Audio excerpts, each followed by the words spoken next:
Bonjour, je m'appelle Tracy Eckert et je veux partager avec vous aujourd'hui une expérience surnaturelle que j'ai eue et qui m'a réellement amené au salut.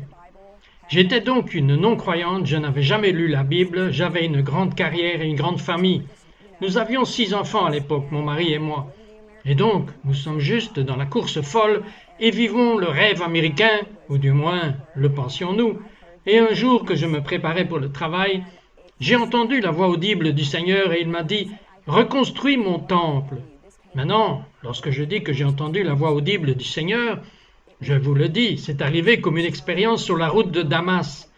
Et c'était en plein essor, c'était externe. Je n'avais jamais connu de ma vie quelqu'un qui ait jamais entendu la voix de Dieu. J'allais rarement à l'église. Et quand je dis que j'allais rarement à l'église, je parle de Noël, et c'est tout. Et ce fut donc une rencontre tellement phénoménale et tellement dramatique. Et je me souviens être resté assis là pendant environ 2 heures en pensant simplement que c'était Dieu. C'était Dieu. Et donc j'étais en quelque sorte secoué. Et je suis allé travailler et le lendemain, j'ai à nouveau entendu la voix. Et pendant les 7 jours suivants, j'ai entendu cette voix et elle disait la même chose.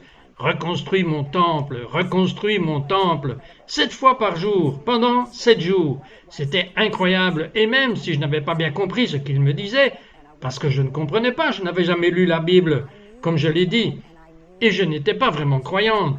Je savais que c'était Dieu, et je savais que c'était la voix de mon Père, et donc après cela j'ai commencé à entrer dans les transes comme des visions.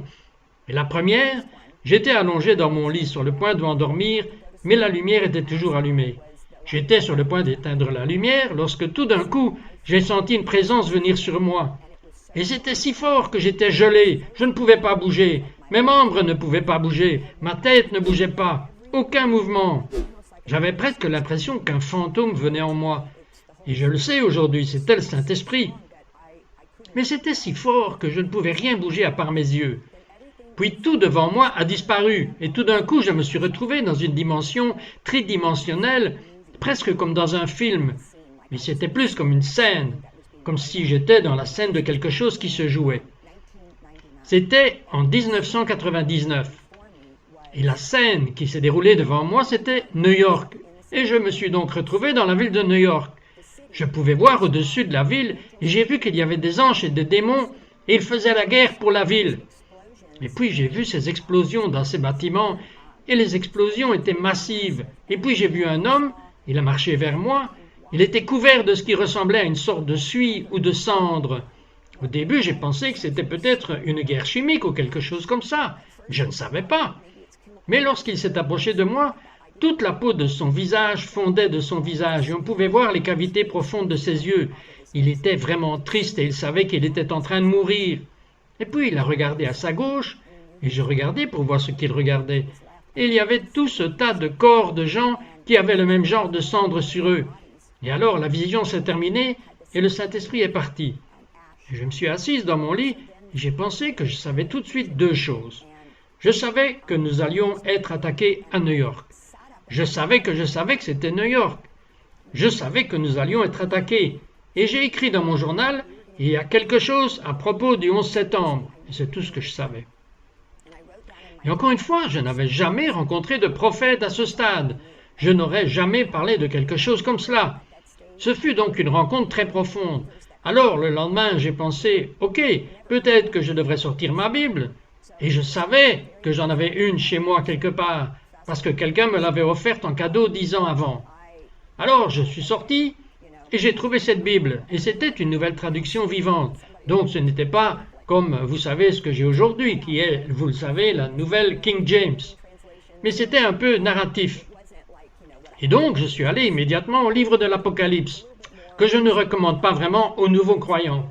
Mais je savais que quelque chose se passait, et je savais que j'avais été amené dans un scénario qui était en quelque sorte un scénario biblique, où on me montrait quelque chose qui allait réellement se produire. Ainsi, la 2e nuit, je suis entré dans une autre rencontre, et la même chose m'est arrivée. Le Saint-Esprit est revenu sur moi. Je ne pouvais pas bouger, mais je savais que cela allait être une attaque contre New York. Et je savais que beaucoup de gens allaient mourir. Et ne sachant pas ce que je sais aujourd'hui de l'intercession, j'ai juste commencé à pleurer. J'ai demandé au Saint-Esprit, pourquoi cela va-t-il arriver? Et encore une fois, j'ai été prise dans une vision ouverte et j'ai vu un pentagramme. C'était un médaillon et c'était un collier de velours et j'ai entendu la voix audible du Seigneur à nouveau. Il a dit, il s'agit de Babylone.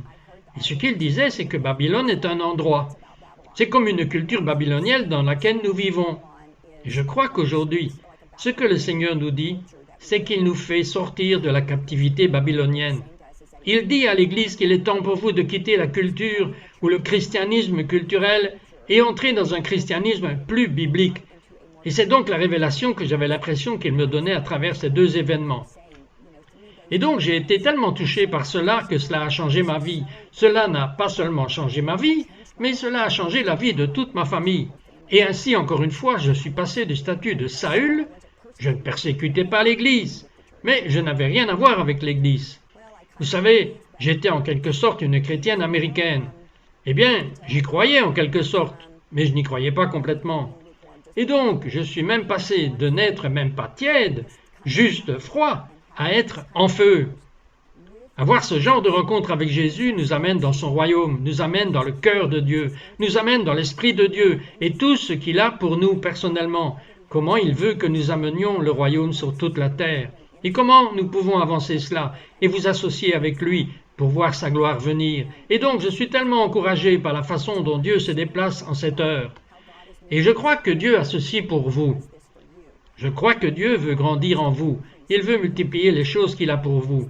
Et donc, je veux juste faire une prière rapide et je crois simplement avec vous pour tout ce que Dieu a pour vous. Et donc, Père, je te remercie juste pour tous ceux qui regardent. Et Seigneur, je prie pour que tout comme pour moi, tu les rencontres de manière dramatique, où ils pourraient sentir ta présence, Seigneur, que tu leur montres les choses que tu as pour eux, pas seulement personnellement, Dieu, mais les choses qui se passent sur terre.